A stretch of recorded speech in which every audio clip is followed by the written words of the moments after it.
as well. Hi, everybody. It's so wonderful to be here and to get to see you all. I can see there are some familiar names popping up in the waiting room, so I know some of you already. But for people who haven't met me before, I'll just very quickly let you know who I am. So I'm Fay Wallis. I'm a trained career and executive coach. And before becoming a coach, I spent my career in HR and recruitment before I set up my business, Bright Sky Career Coaching, in 2016. Although, Beck, I quite liked you calling it Bright Spark. That sounds good as well. But it is Bright Sky Career Coaching. And initially, it was to support anyone with their careers. So, whether that was helping someone get their next job or change career or to really excel in their role. But for a long time, I found myself being booked by organizations to support people who were being made redundant. So, I've actually supported hundreds, approaching thousands of people when it comes to LinkedIn. I've created a LinkedIn course, I've run LinkedIn workshops, I've done one-on-one LinkedIn sessions with people.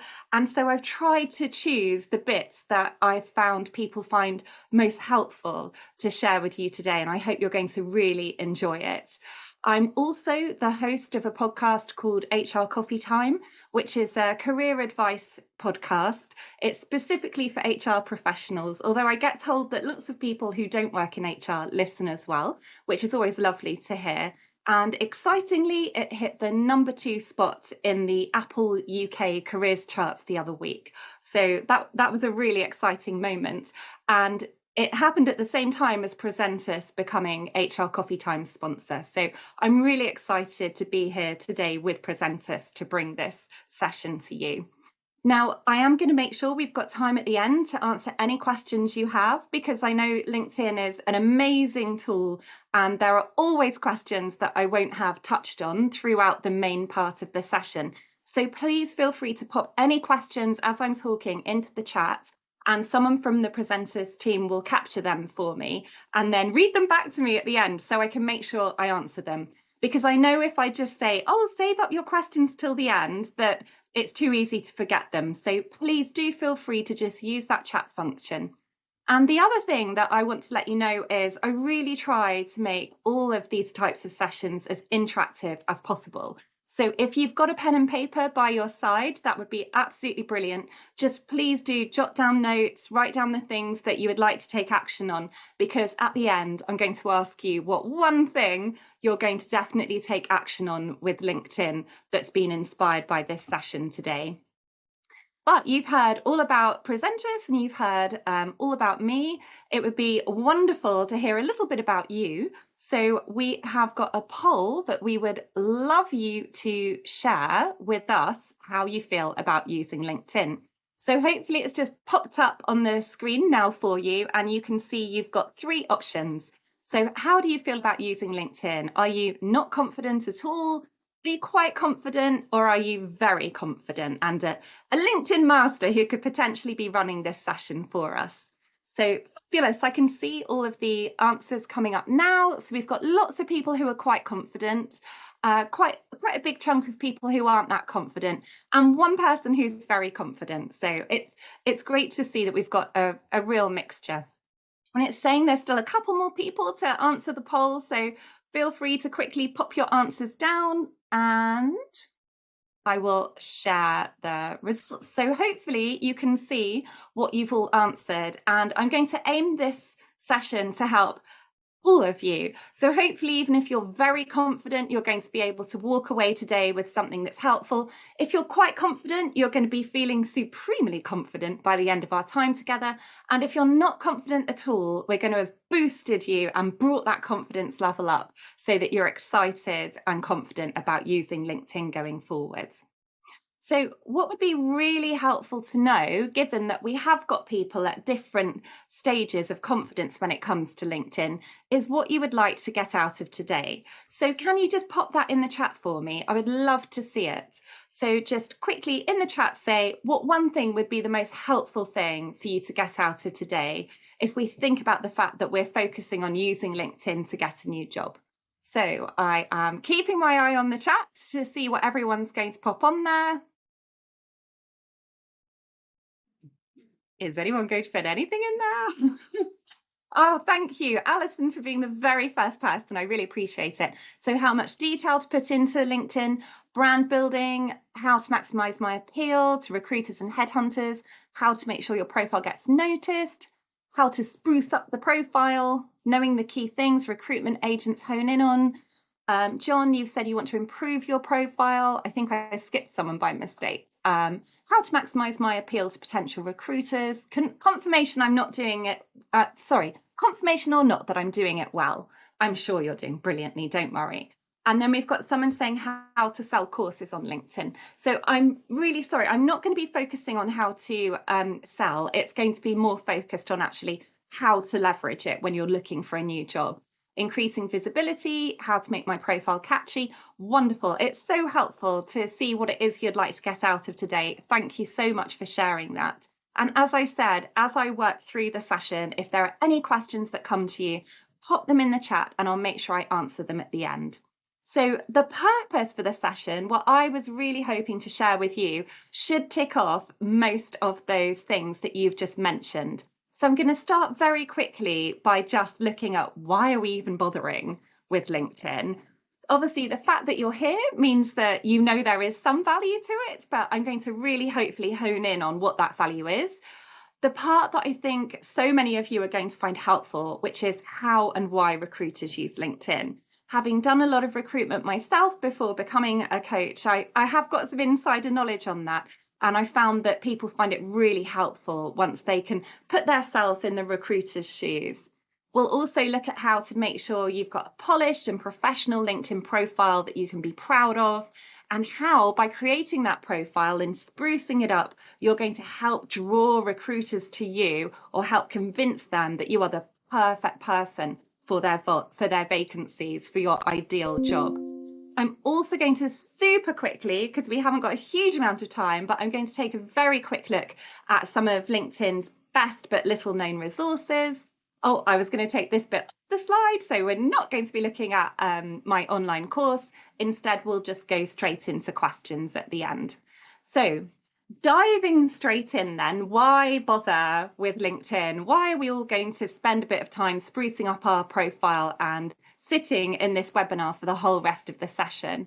Well, these are some really, really fantastic statistics that shows just how incredibly popular LinkedIn has become.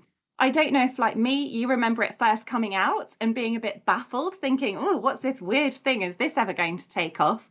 Well, here's the evidence it really has taken off. And in fact, here are some even more detailed stats when it comes to getting your job. 49 million people search LinkedIn all of the time to look for jobs.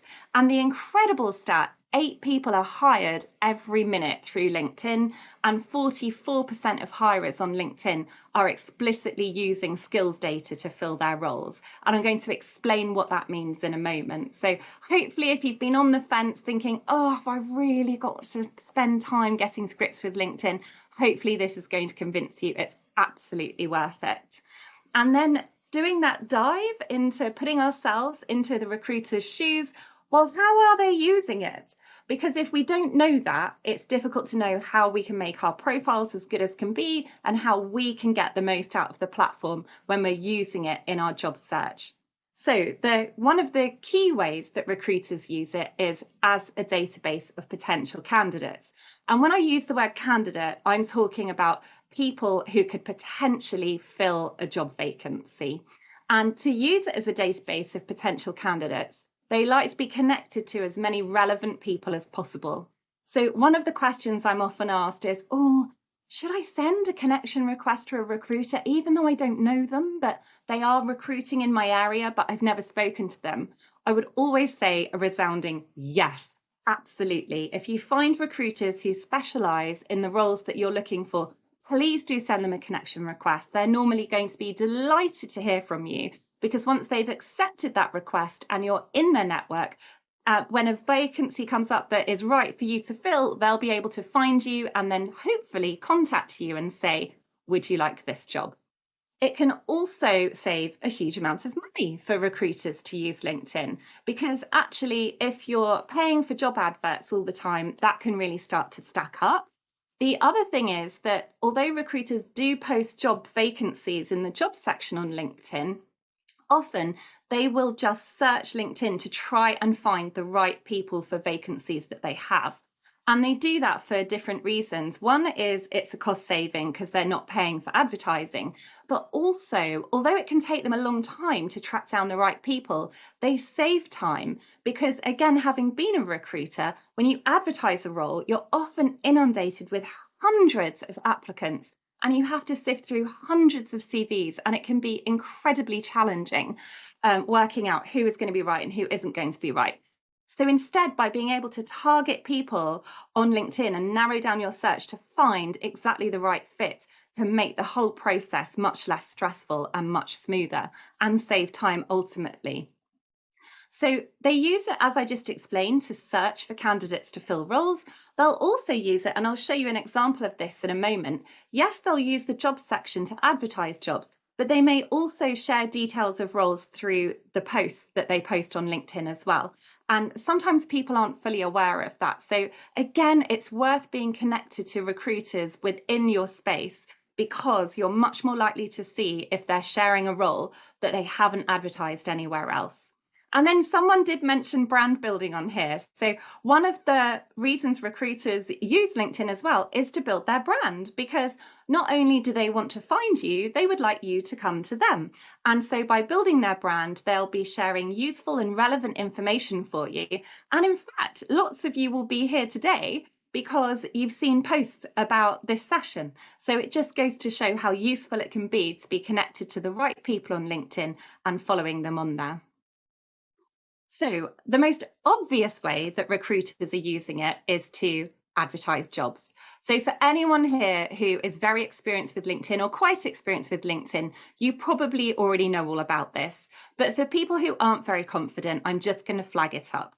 So when you're logged into LinkedIn, if you look at the very top section, you'll see I've just put a little yellowy orange circle around jobs for you. If you click on jobs, you're able to search for live roles. So that's roles that it could be a recruiter, whether that's an external recruiter or it's a company advertising a role themselves. And what's brilliant about LinkedIn is it's super clever. So if your profile is filled in well, it will start showing you roles that actually match your profile and your skills and your experience. So it can just make it a really much nicer experience than searching for jobs in other places as well. And you can see on the left-hand side of the screen, there are places to save jobs that you're particularly interested in and set up job alerts. You can also narrow your search down. So by using the search bar that's in the top left-hand section, you put in exactly what kind of jobs and location you're looking for. And then that means you're going to be even more targeted with the vacancies that come up. But the less obvious place that recruiters often advertise roles are if you're connected to them. So we have got two recruiters here who are actually on our call today. So from Presenters and the Talent Place. And this is how they will sometimes, not just Presenters and the Talent Place, lots of people will do this, but this is how they'll share information about roles. So they may think, oh, I don't want to advertise a job on LinkedIn because I'm going to get inundated with applicants from people who might not be right. But I know that actually within my network, within all the people who are connected to me, I've got lots of people who are probably right for these roles. So I'm going to spread the word by writing a post about it. So this is just two examples that I was able to pull up very quickly of recent opportunities that have been being shown on LinkedIn just in the home feed. So as soon as you log into LinkedIn, you'll be able to start seeing posts coming up and you can scroll through them. These are some of the helpful posts that you're able to see. So you can find out about jobs that are right for you and then get in touch with the recruiters to be able to be put forward.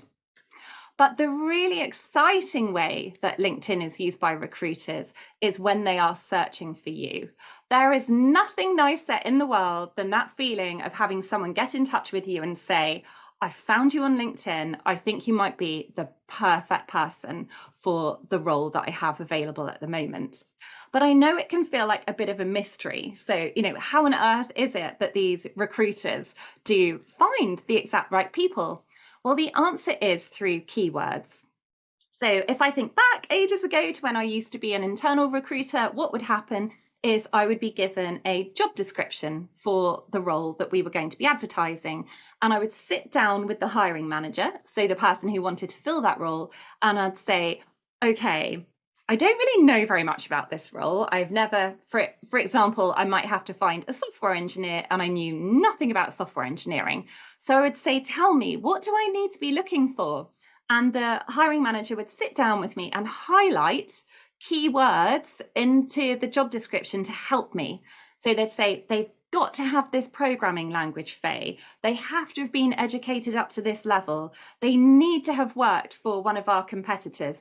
And it was so helpful, because then what that meant was I could go onto LinkedIn and I would put in the exact words they had told me they were looking for, and I'd hit search, and it would immediately show me people who I was connected to, whether that's first degree connections, second degree connections, or third degree connections. It would show me people immediately, and then I would be able to start thinking, right, who do I get in touch with? So that's what I mean by keywords. And I can see in the chat, actually, there's a question that says, should keywords be your key skills?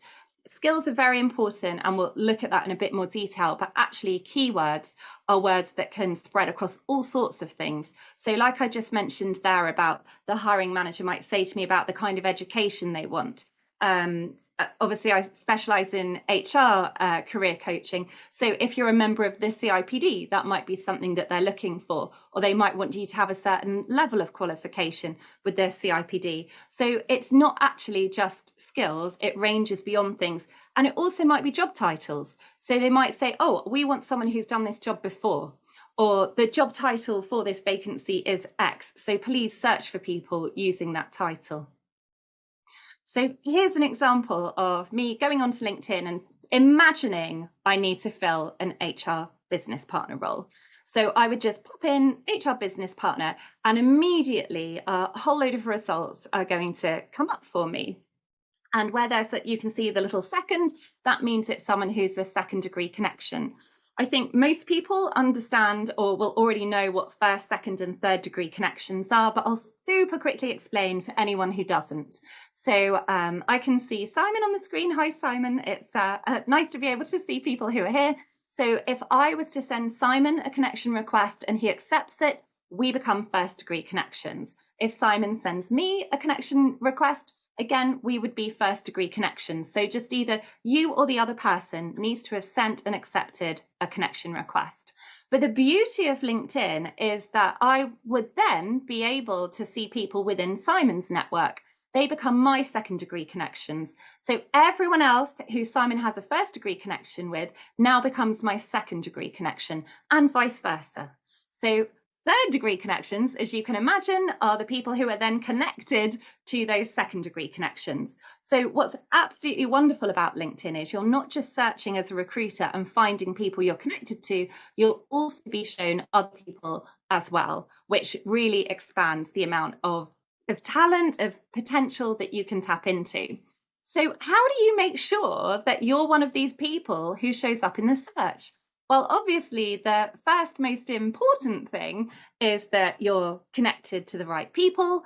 And then the second really important thing is thinking about job title, because that's one of the key things that recruiters will be searching for. But the other way you can really help recruiters is by telling them that you're available and looking for a role. So you can, if I amend that search, instead of just putting in HR business partner, if I put in HR business partner available, suddenly I can see people who are actively looking for a role. Because as a recruiter, I don't want to waste my time by contacting people who aren't available. It's really soul destroying if you send out messages going, oh, I think I found the perfect person. They've got the exact skill set, and they say, sorry, actually, I absolutely love where I'm working. You know, I really don't need to move on at all. So that's something to think about.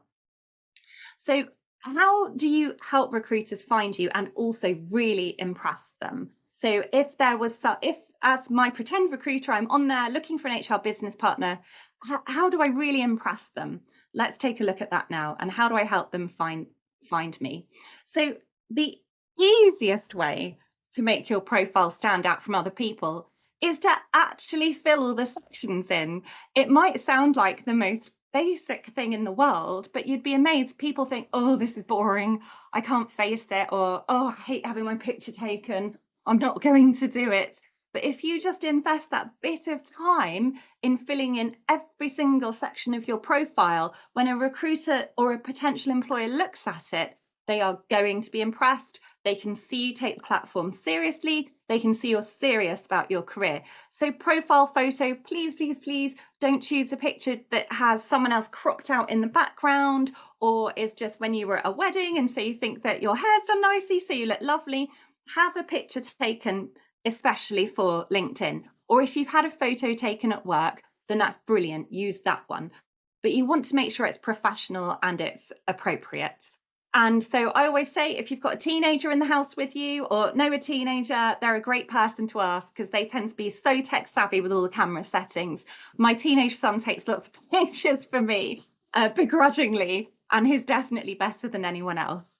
The other thing to be aware of is there's not just the option of having a profile photo. You can also put up a large picture, and I'll show you what I mean by this in a minute on the next slide, which is called different things. Some people call it the LinkedIn banner image. Some people call it the LinkedIn background photo. Some people call it the LinkedIn cover photo. Whatever they're talking about, it's the same thing. It's a large but narrow, is that the right word? Large but not deep picture that sits behind your profile photo.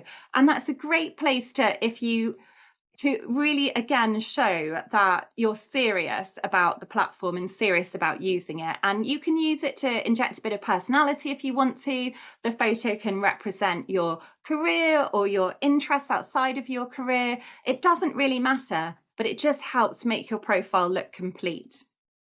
Then probably one of the most important bits is your headline. So what we were just looking at, what you could see in the search results when I looked for HR business partner and showed you people who had HR business partner available, that's their headline. And you're automatically given a headline by LinkedIn that isn't the best. So one of the things we're going to be doing together is changing your headline. The next thing we'll look at is your open to work settings. Definitely make sure you're making the most of those. You want to make sure you filled in your about section, your experience, your education, and actually your education can be good as well because lots of schools and most universities are now on LinkedIn. And so that means that, so for example, I went to Kingston University when I studied for my CIPD qualification, and I've got that in my profile. What's really handy is if I wanted to go and apply for a job and I look up the hiring manager, the LinkedIn will tell me if they went to Kingston University. It's incredible. I've had lots of people get in touch with me and say, oh, I studied there as well. Because when you're in an interview situation, you always want to be able to build a connection with the other person. And so I think it's really clever that LinkedIn shows you this kind of information. So make sure you're filling that in, because not only does it give you the opportunity to be told if other people in your network were also at that university or have been there, it's also important to show your education so that if that is one of the criteria, one of the key words that the recruiter's looking for, you're more likely to show up. Licenses and certifications, I will show you in a moment. And skills. So skills has come up a couple of times. You've got the option of adding loads of skills into your profile. I've just forgotten how many it is. I think it's 49. But people just leave it off because they don't realize how important it is, or they think, oh my gosh, why have I got to put 49 skills on? This feels ridiculous. But actually, it really helps recruiters find you. So my big top tip is just go through LinkedIn, your profile from top to bottom, and you'll see that LinkedIn do try and encourage you to do this anyway, and just fill in every single section. The final section that's really important as well is recommendations, and I'll show you what they are in a moment, so it's not baffling. But bringing it all to life, oh, this is hideous. It looks massive on my screen in front of me now. Just to explain what everything is, where you can see my Bright Sky Career Coaching, that is my background photo, sometimes called banner image, sometimes called cover image. So if you have your own business, that's where you would put that information in there. But if you haven't got your own business, that's just where you would choose an appropriate photo. And if you're not sure where to find one of those, there's a fantastic free online tool called Canva. And hopefully someone from Presenters can just pop a link to it in the chat for you. They have a whole range of photos and LinkedIn banners that you can use, and it's completely free. So I'd always recommend hopping on there and having a search. Then you can see what the profile photo is. So again, you want to make sure you've had it taken specially, or it's a work photo, and you just want head and shoulders. You don't want a whole body shot, because when you're scrolling through LinkedIn on your phone, it's hard to recognize people or keep them in mind, because if it's a whole body shot, they look tiny. It's really, really hard to see them. Whereas if it's just your head and shoulders, you think, oh yes, I know that person, or they seem familiar, I can see them popping up. So here you can see what I've written for my headline. Now, this is going to be really different to what you write for yours, because of course I'm using LinkedIn for different reasons to you. But it shows you've got quite a lot of wording, quite a lot of bandwidth in your headline to make the most of it. So again, this is where people say to me, but what if I want to change career, Faye? Or spell that out in your headline. You can say looking to change career into X role. What if I want a promotion, Faye? What if I actually want to be a finance director, but I'm a finance manager at the moment? Put it in your headline. So say finance manager looking to move into a finance director role. What if I work in a job where actually they use all different kinds of job titles that mean the same thing? So this is a real challenge in the HR profession, where it's just bonkers that people use different job titles for everything. So, for example, a head of people might be called a head of HR, or they might be called a senior HR business partner. That's fine. Just try and put all of those keywords into your profile so you're likely to show up. And then where you can see the final thing I've highlighted is the open to work settings. That's such an important feature. So I'm going to make sure I talk you through those in a minute. This is what I mean about making the most of the headline. So this is an example, as I was just saying. So let's imagine someone is looking for a head of people role, but actually their job title at the moment is head of HR. Well, it doesn't matter what their job title is at the moment, really, as long as they're referencing it in some way. So what that person has to do is just put in all of the different variations of their job title and say at the end that they're open to new opportunities. And they have just hugely increased their chances of being found by recruiters, absolutely hugely. So what I would like you to do now is to have a think about your headline. So how can you change your headline to increase your chances of showing up in searches? Of course, if you're looking for a new role, but you don't want your boss to know about it, don't put it in your headline. But if you're happy for people to know that you're looking for a new opportunity, please do put in your headline, looking for a new opportunity or immediately available. If you're looking for a promotion, you can put it in your headline. If there are different job titles, put it in your headline. So you've got your pen and paper next to you, just jot down some initial thoughts and some initial possibilities. And then when you've finished and you've come up with at least one idea, can you just write done in the chat for me so I know that you're ready to go?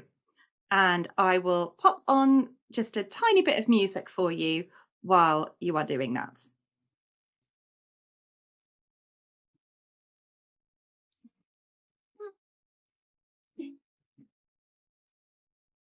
Oh, brilliant. We've got the first done. I'll just wait for some more dones to come in.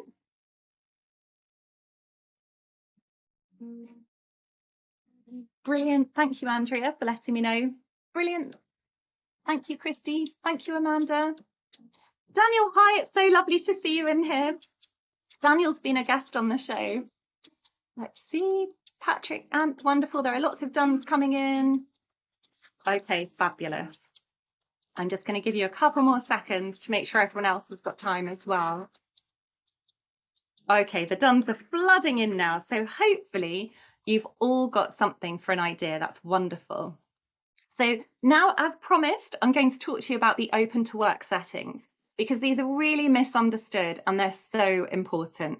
It's a relatively new feature, the open to work settings. It was introduced around about the time that the pandemic struck, actually. I can't remember exactly when it was now, but LinkedIn have had huge success with it in seeing they've been able to really get results.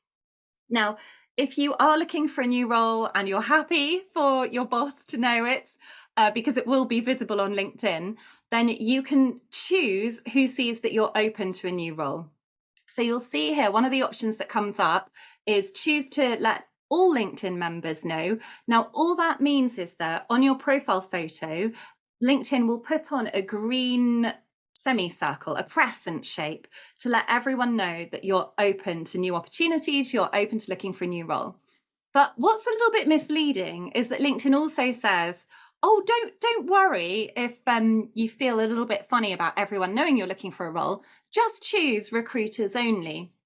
And I think that's a little bit misleading, because what that means is most people think, oh, brilliant, I'm just going to choose recruiters only, because that means that all recruiters will know I'm available and I'll show up in search results. Well, actually, that's not true, because a lot of recruiters don't pay for LinkedIn Recruiter.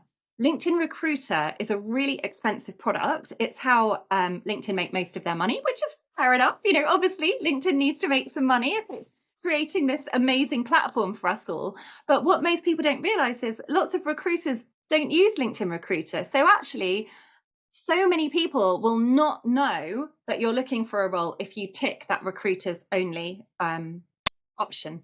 Instead, if it's okay for people in your network to know if you're not going to upset your boss by saying you're looking for a new job, I would always recommend you switch on the option that says all LinkedIn members. And that's because although I've been very much focused today on how recruiters use LinkedIn, actually so many jobs come through your personal network as well.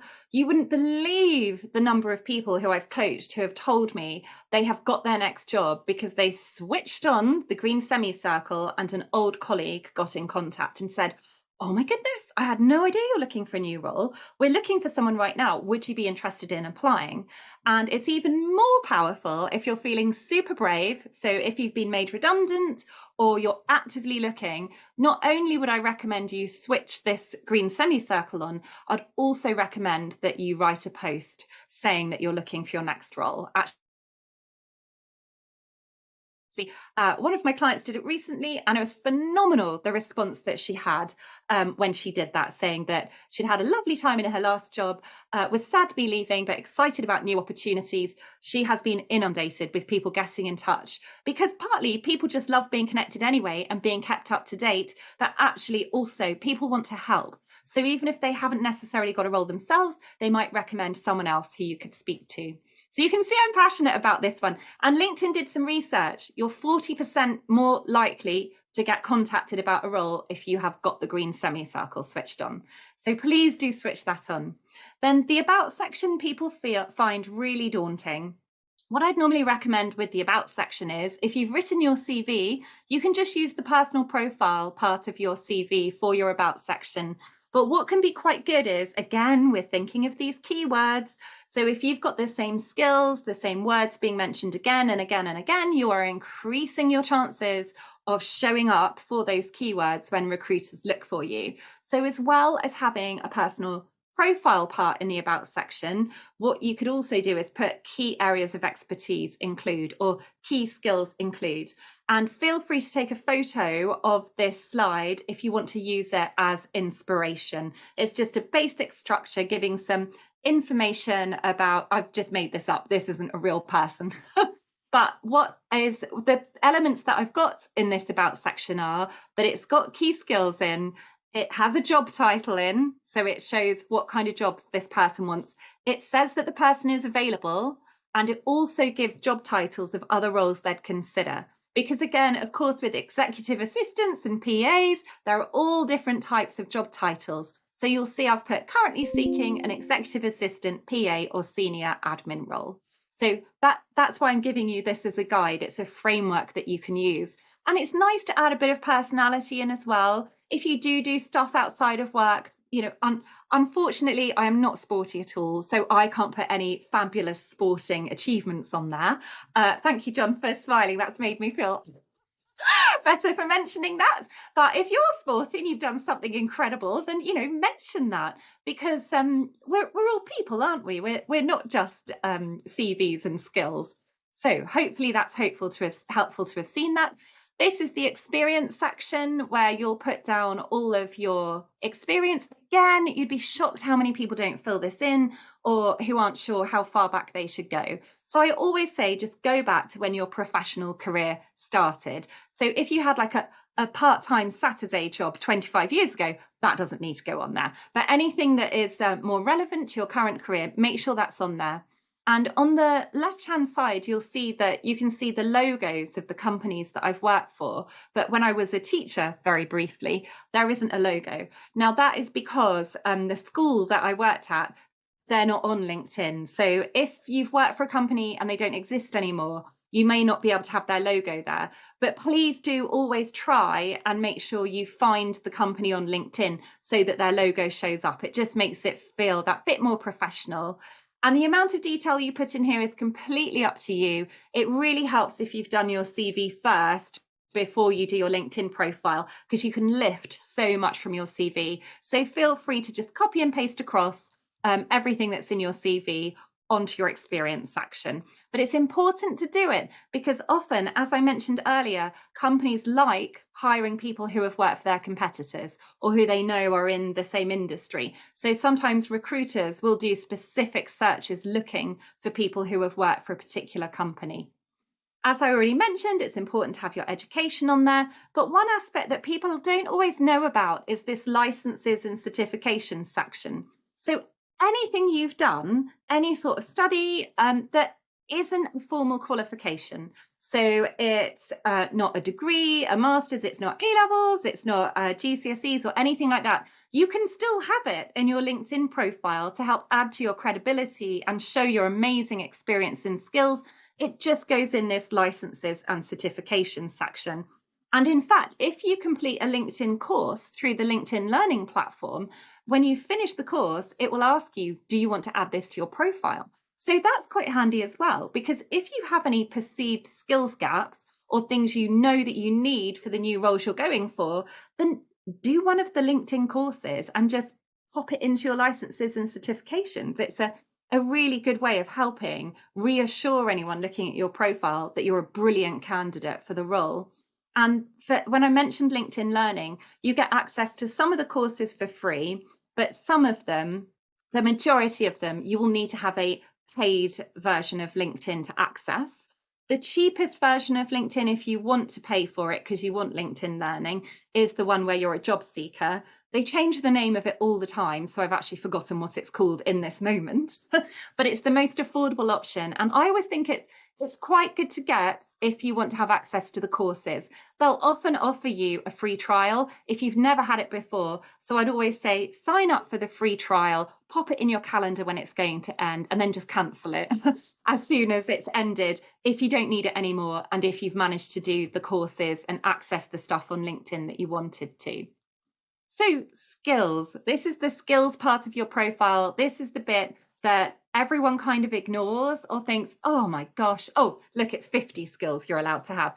I don't want to put 50 skills on here, but it's so worthwhile doing because again, you're going to increase your chances of showing up and you can see that other people can endorse you for those skills. So they're saying, yes, this person has got the skill, which again gives you added credibility.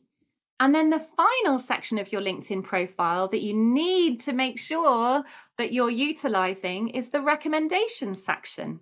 So again, when I don't know how many times I've used the words when I was an internal recruiter, you'll all be bored of me saying it, sorry. But if I used to get someone's CV and they'd included a link to their profile on LinkedIn, I would click on the link straight away. And the first thing I would do after checking they've got their nice professional profile photo is scroll to the bottom and see if they have any recommendations, because it gives such a great feel for the person and just really helps to add to their credibility. I used to treat them really like unofficial references. So they don't carry as much weight as real references do at all. But if you're not utilizing this, you are missing a trick. And as far as number of recommendations you want to have, I've got lots on here, but that's because I work for myself. So if you're employed, you do not need to have this many. What I would normally recommend is that you want to make sure you're trying to get about one a year, Or if you're about to leave a job, then try and get at least a couple of your most recent role, and always ask the most senior person who you've interacted with to write a recommendation for you. Because even if you're in a junior role, if you've got the CEO or the MD writing something glowing about you on there, it's going to look good. In contrast, you can write recommendations for other people. So you might see the tab highlighted here says received, but there's also actually the option of given. So if you are in a leadership role, or you have got leadership ambitions, or you just want to be a nice person, I would really recommend that you give recommendations to people within your network. It's such a lovely surprise when you receive a recommendation. It means a lot to the person. And actually, again, if you're applying for roles and a recruiter thinks, what kind of recommendations is this person writing? And there are none in there. That's okay, because most people don't write any. But if you have written glowing recommendations for your team members, what does that say about you as a leader? I think that says something pretty impressive, pretty good, real generosity. So have I got time? Whew, it's a bit of a whistle-stop tour through LinkedIn today, but I have got time to quickly tell you about some of the really good features that are on LinkedIn that you might not be aware of. So let's take a look at them now. They're interview prep, follow and bell, and LinkedIn Learning, which I've already mentioned briefly. So if we go back to when you're on the main page on LinkedIn, if you click on jobs, so the little briefcase, you will see on the left-hand side, there is this option for interview prep. Hardly anyone seems to know about this, but I think it's really wonderful that LinkedIn gives it to us. So you'll see what they've done is on the left-hand side, they've got 26 common interview questions. You can click on any of those and then look on the right-hand side, and you can actually practice the answers and ask for feedback. So you can do it as a video, or if you're feeling brave, or you can do a written answer, and then AI, so artificial intelligence, will give you some feedback. Or you can send it off to a friend or a colleague or someone you trust and say, what do you think of this answer? But even better is that actually LinkedIn gives you some guidance. So if you scroll down on this page, you'll see that there are videos and written guides as to how to answer all of these questions. And they've got different career coaches giving the examples. They're absolutely fantastic. I really, really agree with the advice that are in these videos. I haven't watched all of them, but the ones that I have watched, I can say it's high quality advice. So if you've got interviews coming up, or you're a bit nervous about interviews, definitely a resource to look at. And then this is my poor husband. He gets used in all of my LinkedIn training, because I know that he's given me permission to use his profile. So let's say you're connected to a recruiter, you want to make sure you don't miss any of their posts. Well, go onto their profile and just click on where I've got the little orange circle on the follow and bell. So click on the bell, and what that means is you'll be notified whenever that person does a post. Because what you'll learn as you start building your LinkedIn connections and connecting to more and more people is that you won't see all of their stuff. So I'm connected to, I don't know, about 6,000 people. If everyone decided to do a post tomorrow, there's no way I would see them all. In fact, I have friends get upset with me because they say, Faye, you didn't comment on my post. And I have to say, I promise I would have done, but I just haven't seen it because I've got so many connections now.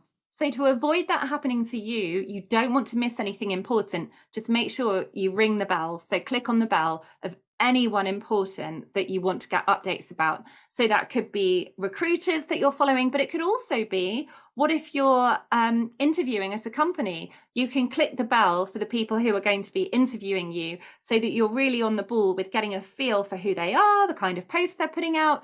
Maybe they are going to particular events, or reading particular articles that they're sharing that are going to really help you with upskilling yourself, really building your knowledge about their organization, their style, and the kind of stuff that they're interested in. So it's definitely worthwhile using that bell feature. And then finally, I've already mentioned LinkedIn Learning as an option. This is just to show you that in the pandemic, to be nice, LinkedIn released some of their courses for free. So you can actually explore a whole range of courses at the moment without signing up to the paid for version of LinkedIn, which is called LinkedIn Premium. So it's well worth just taking a little look at that. And then, phew, it's a miracle. I have left time for questions. I'm terrible at fitting too much in. Thank you so much for staying with me throughout the whole thing. This is just a reminder of all the masses of stuff we've quickly looked at. So why bother with LinkedIn, how and why recruiters use it, how to create a professional profile, just fill in all the sections. It's that easy. How to help recruiters find your profile, make sure you've got the right skills, make sure you've filled everything out, make sure you've got a great headline. And we just took a little bit of a look at some of their best but little known features. So what I would love to know from you, from all those notes you've been furiously scribbling away while I've been talking, is what one thing are you going to do following today's session with regards to LinkedIn? Please do share in the chat. I cannot wait to see what the key takeaways have been for you, because I know there's likely to be something slightly different for everybody. And that's fine as well to have questions in there. I promise I'm coming on to questions next. Alison, you're going to be asking for references. Yay, that's great. Leslie, you're welcome. Thank you for the thank you. Check you filled in all the categories. Gloria, you're welcome. Thank you for the thank you. Update my headline, highlight experience and skills, add open to work. Yay, I'm so pleased someone's going to be adding that. More recommendations is someone else. Review profile. Oh, some more thanks. You're very welcome. Oh, it's so lovely to see all of these things you're doing. It's brilliant. Yay. And I really hope it's going to make a massive difference for you. So that means, and please feel free to keep popping that into the chat, because it's lovely for everybody else to see as well. And I will read through all of the things you've told me at the end as well. Oh, yay, someone's going to use the interview prep. That's brilliant to see. Hurrah, I hope you enjoy using it. So now we have got time for questions. So someone in the presenters team is going to very kindly tell me what they all are, so I can quickly answer some of them.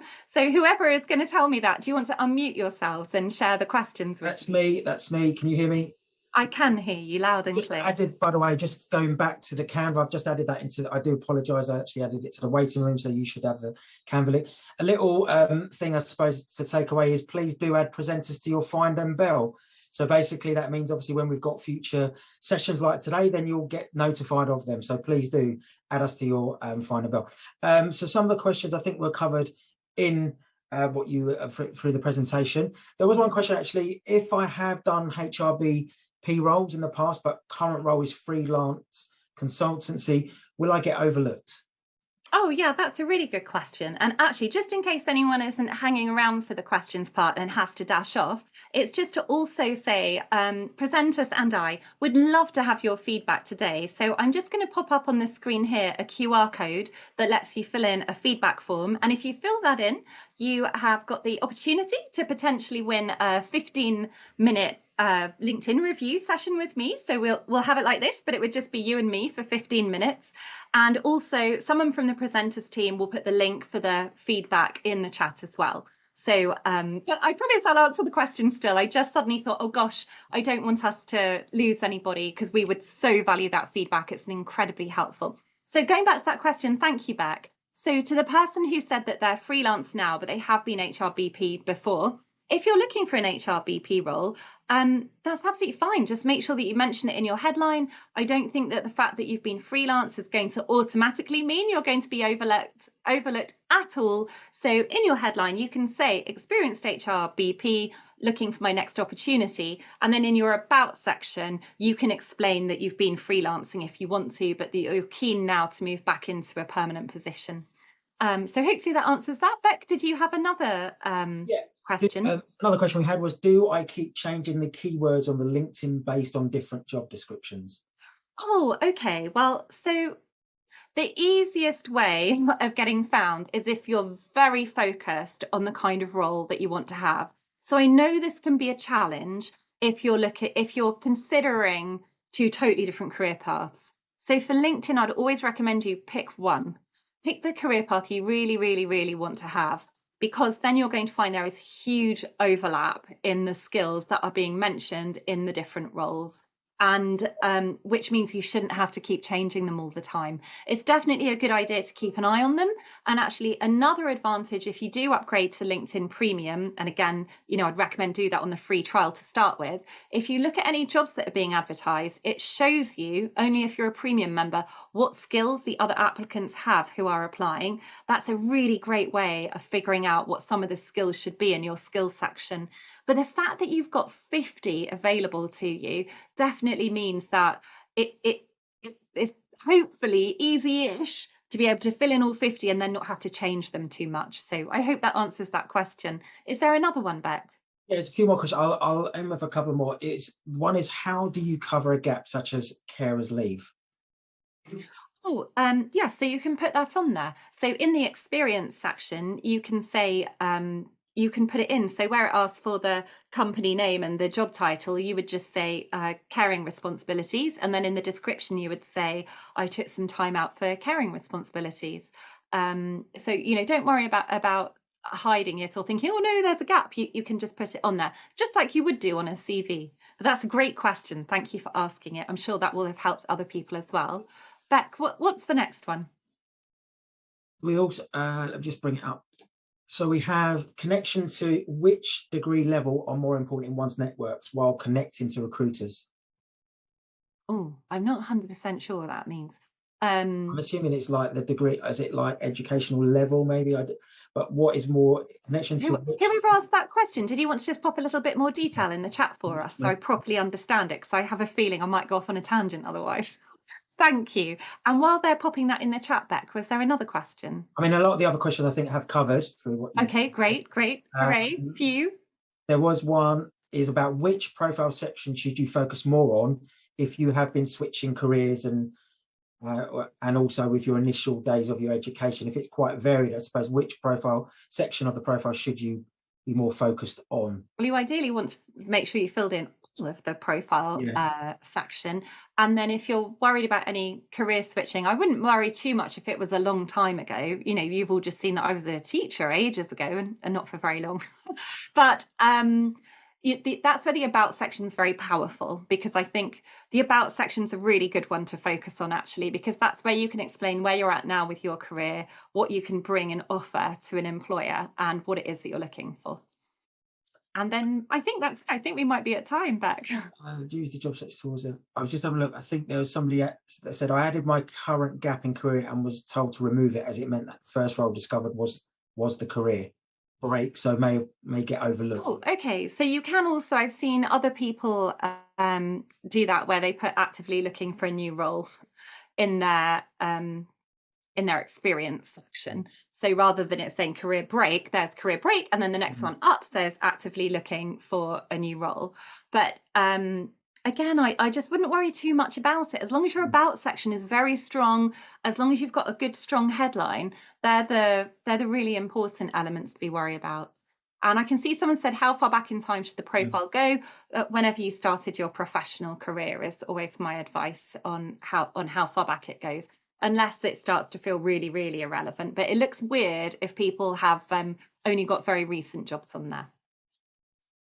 There are a few more questions. I think we're going to bring this session to an end, and we do thank again Fay from Bright Sky Career Coaching. I got it right this time. You've got it right.